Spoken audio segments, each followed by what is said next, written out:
This just into our newsroom, the New York State Attorney General's office releasing its findings of an investigation into an incident last December where a Rochester police officer fatally shot a civilian. Isabel Garcia joining us now in studio with the details. Isabel.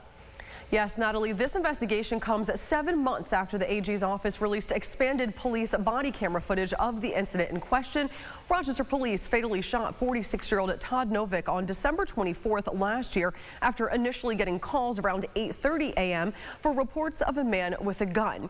Now, in the AG's review of the case, the Office of Special Investigation concludes a prosecutor would not be able to disprove beyond a reasonable doubt at trial that the officer's actions were justified under New York law.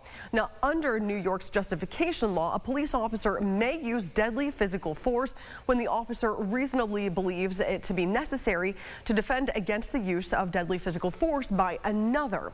Now, in the police body camera footage the AG's office released in February, following a verbal exchange, Novick runs away after a second responding officer arrives at the scene and begins questioning him.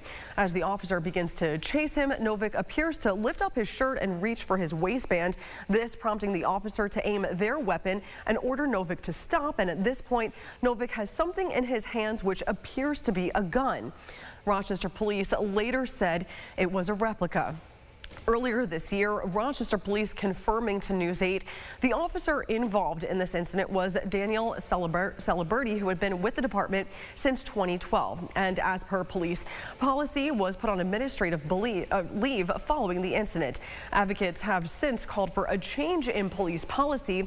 A vigil for Todd Novick was held in January. For now, reporting in the studio, Isabel Garcia, News 8.